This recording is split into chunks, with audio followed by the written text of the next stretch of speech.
Hello everyone, this is Serious Trivia. Welcome back to part 18 of our tutorial series on Total War 3 Kingdoms featuring Cao Cao. So last time we ended things as we fought a defensive siege battle here in Pengcheng as we held against Tao Qian's army once again. We have a rebellion spawn this turn. We mentioned how she has an item last time and we're going to try to capture that with our army of generals over here as we'll showcase Delegate for the very first time.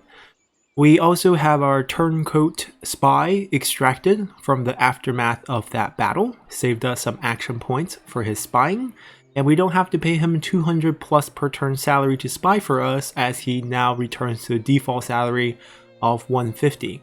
Now why was he potentially so expensive? Well, if we come here and take a look at, well, right now there's no one willing to be a turncoat because the other character, Cao Cao, is dead in the aftermath of that battle, but the salary is based on how much they were being paid in their own faction. They expect you to pay their salary instead. Now they work for you, so any title that Tao Qian gave Zanba have to be paid by us, so that's why it was higher. Now that we have him extracted, he loses all his titles, therefore he goes back to the default 150.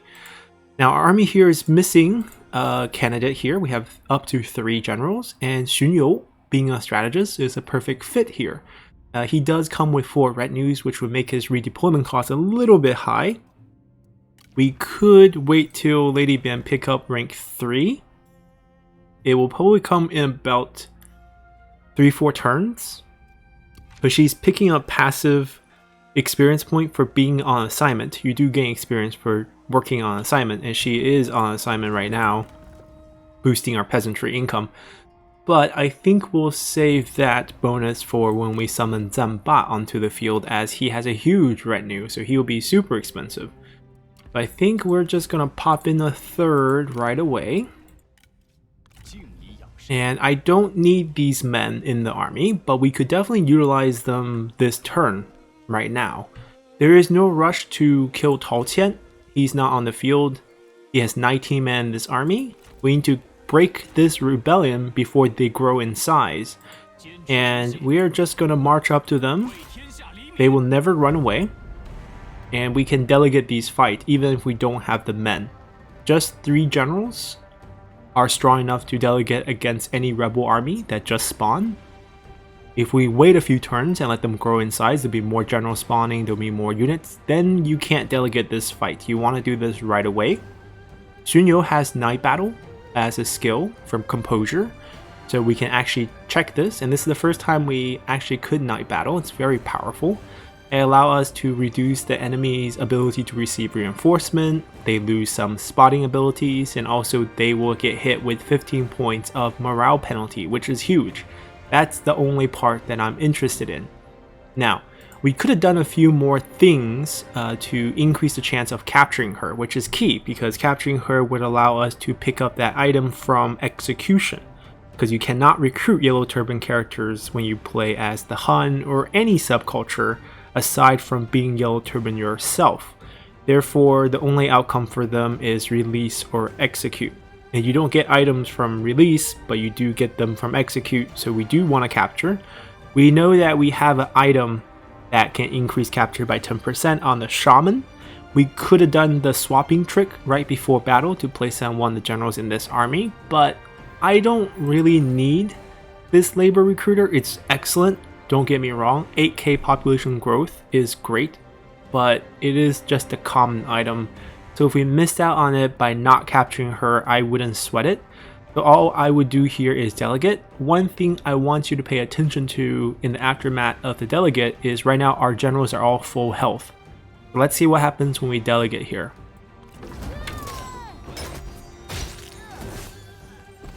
So you see that they took a little bit of hits, not much because of the projected loss was in our favor. Most of our units took the blunt of the damage, or actually they didn't die, 2 units died. Which 2? 1 of each Z militia died, I guess. It was 25, now it's 24. So not huge casualties, but even though this number says 2, you can see that some of our generals got damaged to the point where they require 4 turns of replenishment before they become fully healed, and that's just unacceptable. That is something you always have to consider when you are delegating battles, because it will hurt your generals disproportionately So you definitely want to think about whether you want to take that loss or not, because you can fight that, as you imagine, pretty easily. You can run them down with your generals and take almost no loss, as we've been showcasing. But we didn't capture her, she died, we didn't get the item. If you want the item, if it's an item that you absolutely want, which we will probably eventually see because we'll get more rebel spawns since we're keeping the tax rate super high, we'll fight this manually and then we'll use a similar technique of chasing her off the battlefield, because there's a chance that she died in, fighting delegate duels with our generals and so forth. But regardless, we'll take income here. And we don't have... Actually, I think we can actually chase them. I don't actually want to do that. Actually, no, I do. I want him to summon a new army. I don't want him to recover. But you can see here, we can't actually reach them. That's awkward. What we're going to do is run our units back to town so they get the highest amount of replenishment. You can see both of our generals here have 1 turn. He has 3 turn now because we picked up 2 more percent. We're going to get rid of all the retinue units here. And we're going to showcase a way to heal your generals when they don't have retinue. And that's basically, we summon them back. We recall them. They go on 1 turn cooldown. We put him back in next turn. He'll be full healed.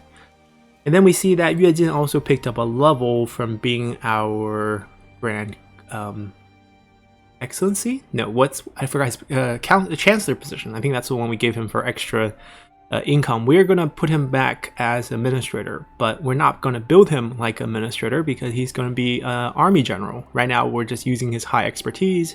And speaking of high expertise, we're going to give him zeal for even more expertise and also eventual damage bonus for himself in terms of attack rate and also for the entire army that he will be eventually in for 10% extra melee armor piercing damage. So we'll pick that up. And speaking of Yue Jin, we might as well shuffle him back. Now he's going to go back to being an administrator. And we're going to pick which commandery. There are 2 available ones, Pengcheng and Huainan. He was in Pengcheng, and we want him in Huainan. So now we just select Huainan. And he's there. We got to swap in 1 turn. And he's not going to be mad at us for any of that. You can see it never impacted his satisfaction. There is no being fired that you would get if you remove him from administrator and then put him back. And you can see that he's even feeling happy because recently hired, even though I think that's speaking about hiring him as a character to our faction, because that has gone down from 20 points to 10 points, because I believe Zanba would be a good showcase of a recently hired that's at 16 points. So it's going to come down every turn until it becomes 0.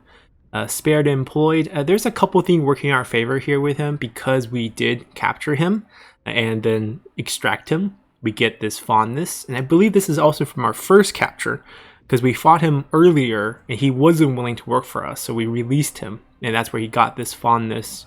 So now he will always have a nice satisfaction bonus from 15 points of faction fondness, and that's going to help us out because he is disloyal, which makes him a little hard to control. You want to keep him very happy with you, or else he's going to be at risk of being turned into an enemy turncoat. That can happen to you as well, so be on the watch for that and keep everyone happy. And that's why you want good heirs with high authority, good faction leaders with high authority. Alright, so this army did its job, and now we have placed our administrator in the right place, and we can apply the right assignments as well, as Tao can pop in here. Now Zanba can provide some bonuses here in terms of food growth, and we definitely could utilize that. It doesn't actually give us any benefit except for some experience on Zanba, because if you look at our current food, we are at net 10 positive, which is actually super high, and we can increase that farther. And unless we trade it away, it's not going to provide us any huge bonuses. You see that because we're positive 10, we're now receiving 10% extra income from peasantry, which is great, and 3 points of reserve. If we keep growing it, those numbers will slightly increase, but nothing too major. But since we do have an empty assignment and there's really no one else to utilize right now, Zanba will go into Chen to use that assignment. The reason being is that we have 14 base food from farming here, and then over here we have only 5, and over here we have only 1. So if you look at his assignment bonus, you see that it's +4 to the base and then 50% on top of that. So we want to find the biggest base value we have for the maximum food bonus we can get from him. You might notice there's a little X here. As you hover over it, it will tell you he doesn't like the local administrator. So there will be a disharmony involved. They will both lose a little bit of satisfaction. And if they stay in this combination together for a long time, especially if they get attacked and have to fight on the field, not him, assignment characters don't come out, but the administrator comes out and they lose the battle, you could potentially trigger a rivalry between someone you don't like that's nearby. But that's really not gonna be a situation here for us. So we are gonna just put him here so that he gains a few levels and do something for us in the meantime. And plus, he's at 91 satisfaction. What can go wrong? So we put him there for extra food. It'll become active next turn. We can check that out. There's nothing that happened here. And then all we have to do is fix some buildings here in Huainan. Now, someone mentioned that there is a valid strategy of keeping the labor building. And not only do you want to keep it, you want to level it up to level 3. Because if you get it to level 3, which takes 4 turns and roughly 2,272 copper, then we unlock a reform. It's a requirement for a reform. It's this reform here at the beginning of a branch, so we can pick it up pretty easily. And what this does, slave mobilization, is it allows you to save 1 construction time for the rest of the game, which is actually pretty good, but it does take some planning. For example, right now it's spring, so we have 5 more turns. So technically, if we start diving headfirst into this, we could have this ready by next spring, and we can utilize this bonus then. I'm not gonna say no to this possibility, since we did get a free labor building. This is something that we would never build ourselves. We could consider building it, especially once we get Cao Qian in here on the assignment next turn. Then this will become 1 turn as well as the next building, and they will be also cheaper. So let's consider it then. Let's just keep that possibility alive, as we're going to use this turn to build our self-attacks collection, because I really like free buildings in case you didn't notice, and since Cao Qian's bonus hasn't activated yet, the only other building that I might consider would be a state workshop or land development. But you can see both of these not only have the same cost relatively, but also 2 turns, which can be saved if Cao Qian becomes active. So right now we're just gonna go ease things with tax collection. We're also not gonna do any teardowns this turn because this will take 2 turns. So tearing down, having an empty slot will give us nothing. And as long as they're both net positive buildings, which they are, one gives population, one provides a little bit of trade influence for a little bit of upkeep. So that's going to even out, and we're going to continue to expand. We're going to take this army, we're going to swing it into this toolmaker as we head farther down south. And what we have here is the siege of Huainan's Juechao, which is their toolmaker's name. It's a town name now. It's a very simple battle. We could very well delegate this and just take a look at the casualties of a delegate. If we fight this, it'll be simply abusing our trebuchets, which has massive range. They are defensive structures in a toolmaker, unlike a livestock farm. So if we pull up the map here, you can see they have some sort of town-like structure. You basically have entryways with towers at each, 2 towers at each entryway. We can place our trebuchet and hit them. And in this case, where the enemy is really small in number, AI tend to charge out at you, which makes things even easier as we can shred them on their way towards us. But for the sake of time, and also to showcase some of the effect of Delegate, which is kind of the theme for this tutorial part, we'll just Delegate here. Pay attention to not only the casualty numbers on the unit, but also how much damage our generals will take. So let's take a look. So here you see Guojia once again took a little bit of chunk. We only lost 29 men, and that's understandable. Of course, if we fought this actually through a manual fight, I believe we would have taken no casualties and also not lost 0 men, general be full health. But this is okay, this is acceptable. If the battle says medium, those I would never delegate, simply because that also means your general will be like half health. And that point, oh, I mean, once we capture it, there's replenishment. We'll take a look. We'll occupy, I believe it's a level 1 toolmaker, but let's pop in here. You can see that we will take 1 turn. We had 19% here, so that's not that bad. Most of our units will heal up in 1 or 2 turns. That's our most injured. No, this is our most injured. Well, both of these are pretty injured, but we're good here. We have reached the Yangtze River down here, and we have our target in sight. We also have a couple of new factions that we just met, Zhang Chao and Liu Yao, both are new factions. We have to kind of make some deals with them when we meet them, because that's how we play the diplomacy game, so we're going to spend some time there. And since this is spring, I actually have a new idea in mind.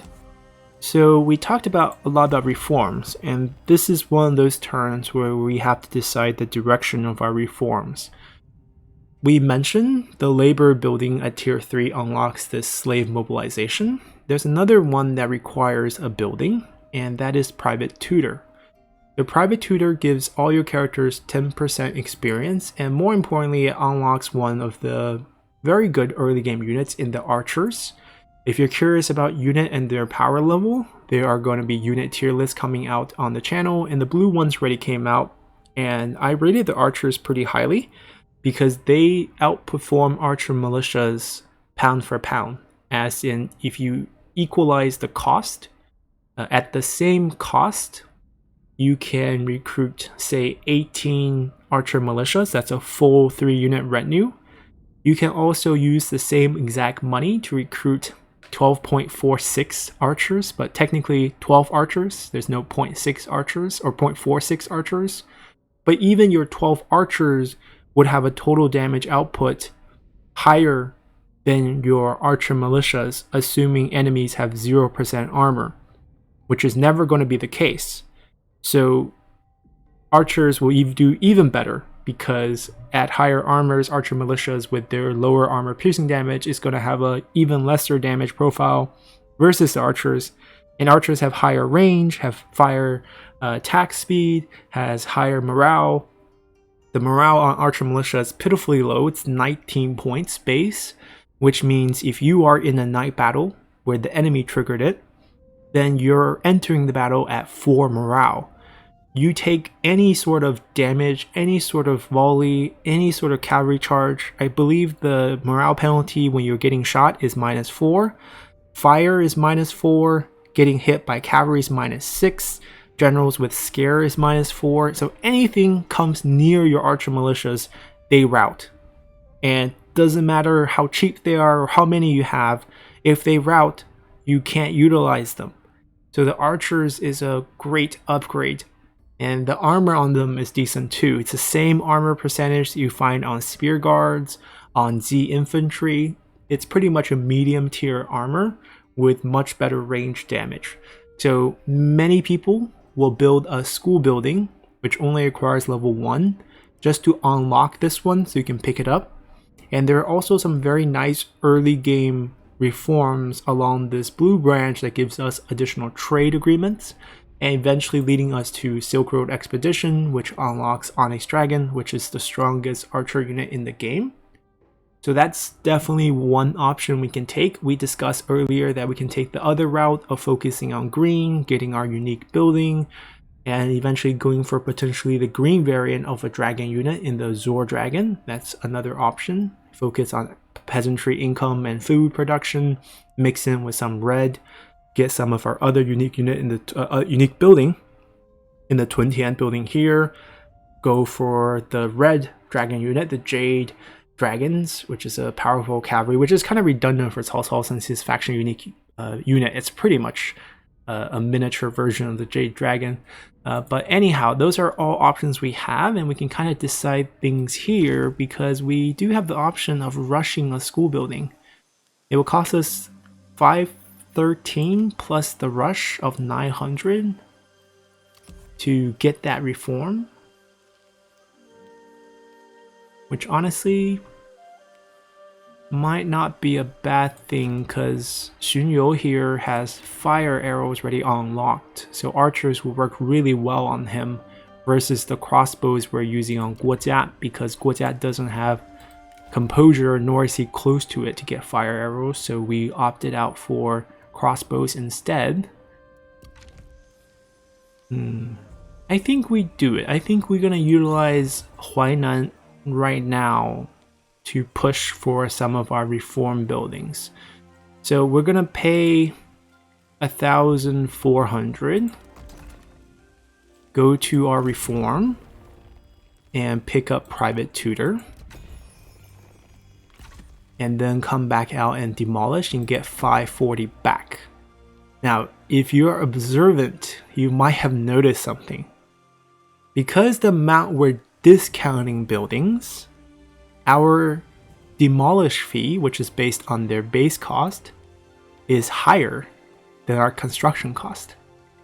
It costed us 513 to build this and 540 to tear it down.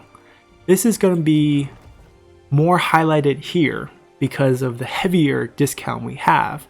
Now, of course, if you want to utilize that, you don't want to level them up because then it's not worth it. But in this case, we could potentially level up the commandery to level 5 so that we can get 4 building slots in the city. And then for that last building slot, remember how we need a grain storage building?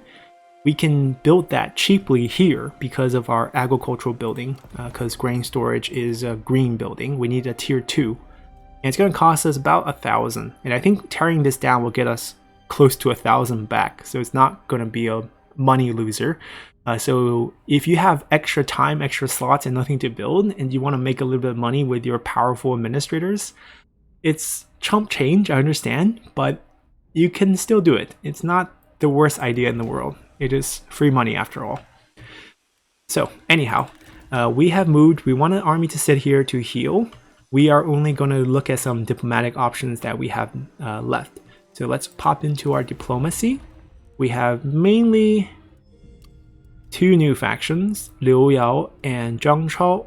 Zhuorong, we did a proxy war with him on the yellow turbans, and we still have 8 turns of that payment left. We took a per turn amount and a lump sum amount because he gave us 13 points of value, which is quite high. And we're going to let that time out. He's not really going to betray us before then, even though he does have the cruel tyrant background, which is a little scary. He tends to go to war with a lot of people when you meet him, but getting a deal secured with him is definitely good. Zhang Chao here is the underdog. He's dependent, very willing to become a vassal of a strong faction. Okay, so eventually he could be a vassal perhaps. He's very weak, 1 county holder. And if we just talk to him, you can see that he has maxed out his trade route with the Han Empire, so we can't come in with a trade route if we get another one from reforms. What we could do is offer some of our food and trade. We can check what 1 food is. 1.5 is perfectly fine. The value stopped growing at 3.5. Now, what can we get from him? Does he have not land? Does he have any item that he doesn't have equipped on his character? He does not. What about his income situation? So 2.0 is not terrible. Oh, he's making very, very little. 561 per turn. He must hold only a farmland here.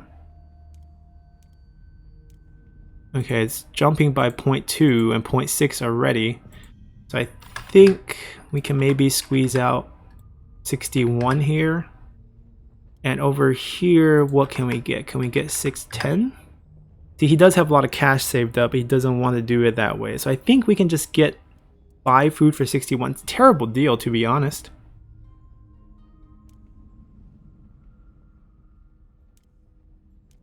So since he's only willing to pay around this level, we're going to lower the amount of food we give him. And we're going to try to find somewhere. Actually, did he... Is it 50? Oh, it's 51. Okay, I think we can do this deal just to make sure he doesn't declare war on us, even though I think based on his personality, it feels like he's not gonna declare war on us. Right, so I think we skip this deal. We are trying to go to war with them. there are many things we can do. He does have a daughter.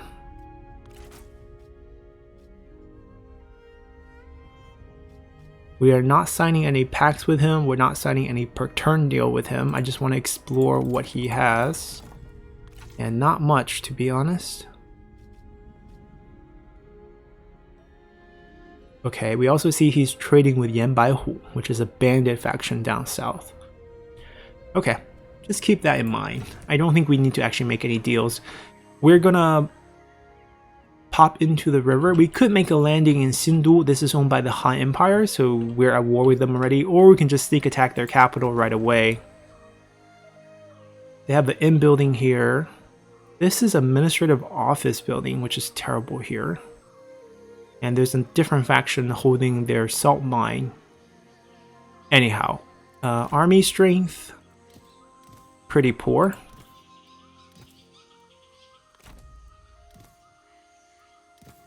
Yeah, definitely pretty poor.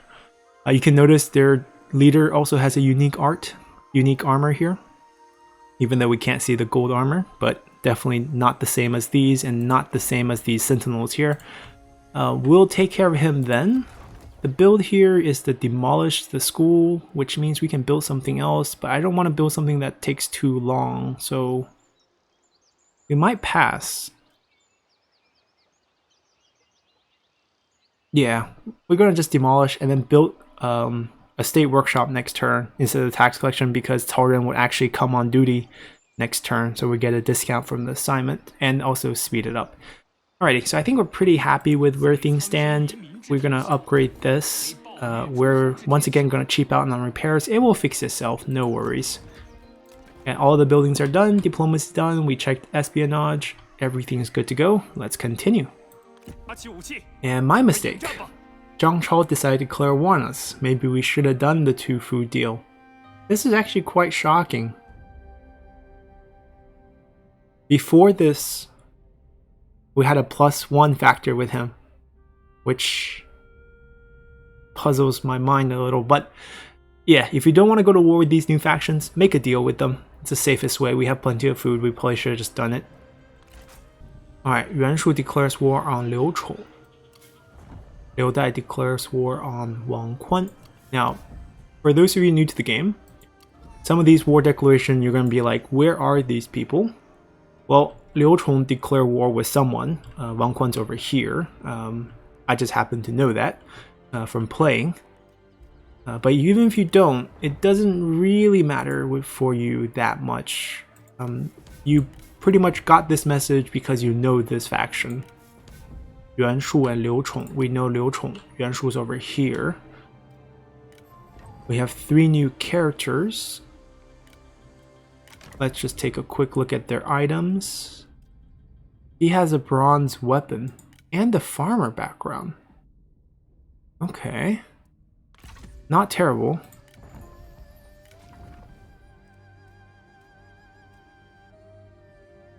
Yeah, definitely not terrible with the item on top of this. We could recruit him, even though we do have a fair bit of champions in our armies right now. He has some very interesting traits for strategists. Nothing in the cunning category, a lot of instinct. A good skill tree. This unlocks flaming shot for trebuchets. Generic background though, so not as interested. Another generic one being at 15 points. And 3 sentinel traits for expertise. So we're gonna pass on 3. The only one I'm kind of interested in is the champion with the weapon. And we see here that we're getting attacked over here. We're getting sieged, 5-turn siege. Now we're gonna suffer through attrition, which is the worst feeling here. We can do something to break the siege here, and we can do something pretty nice to break the siege. Xun You is gonna come and rescue the siege. Now, how can our strategists do that? Well, there's a couple cool things we can do with our strategists, which is going to be the last bit of showcase here. We're going to showcase a trick with movement. So, I don't know if you guys recalled, but whenever we summon a general onto the field, so here we're in the livestock farm, make sure you raise the army where you want it to be. So we click this raise army. If you click this one, you're going to raise them here. So if we raise the army, you can raise the one we want. Well, I want Xunyo. Why do I want Xunyo? Because he has Night Battle. That's going to be very useful here. But if I summon him first, he can't move. Because on the turn you summon them, you cannot move the unit. Well, so what are we going to do? We're going to summon one of our administrator here, Yuan Huan. He does have a fair bit of retinue, but I don't necessarily want him to keep these. So I'm going to summon him onto the field. And notice he has no action. When you freshly summon a unit, they come with 0 action points, so you can't move. We're going to first get rid of his units because I want him to be summoned out in the future for free. I don't want him to always have this redeployment cost to pay. Then, we're going to add a second general into his army. The general that we want to utilize, in this case, Xunyo. The army still has 0 movement point until you recall the first general you summoned. And all of a sudden, Xunyo has the maximum amount of army action point. This can be repeated infinitely number of times as long as you have something called seasonal deployment. This limits how many generals you can summon per turn. It can be increased through reforms and through the conscription building, which means this turn we can recruit up to 3 generals. We already done 2, so we can do it one more time. And why would we do it one more time? Say I move Xunyo all the way to the edge of our territory where we can still summon generals.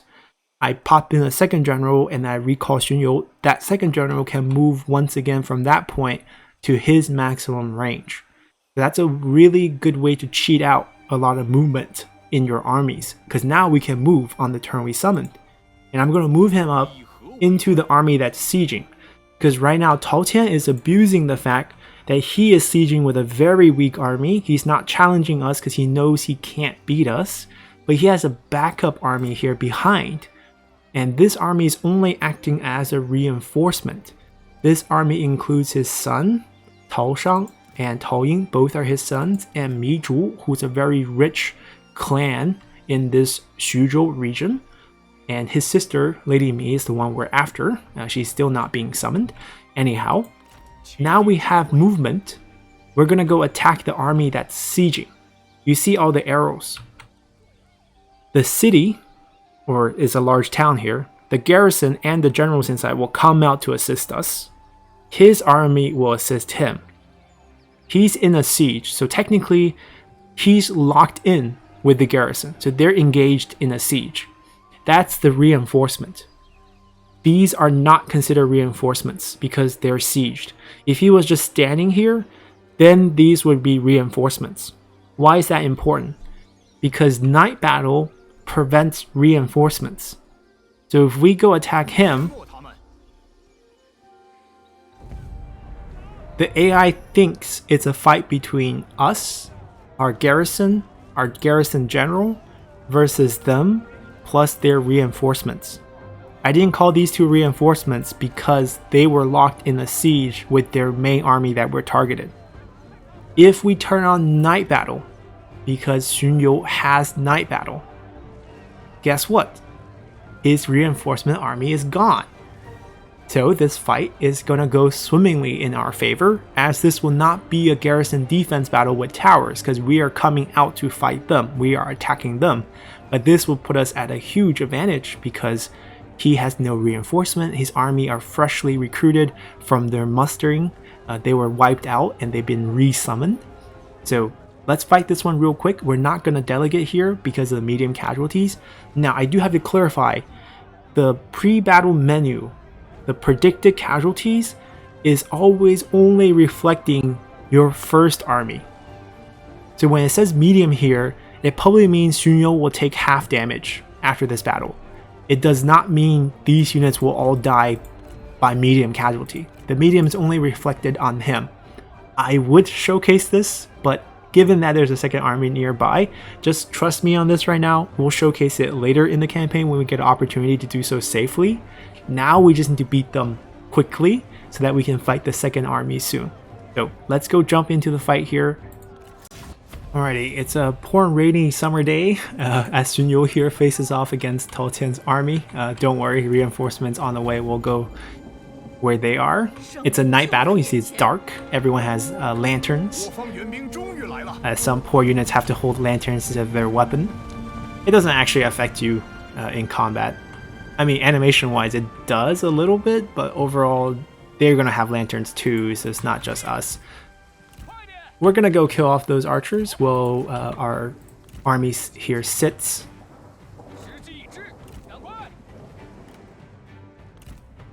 And Tao Qian's half health, I believe. Yep, all he has are archers and an axe unit. There's nothing that can stop our generals. He's like, why are my sons not coming to help us? They promised.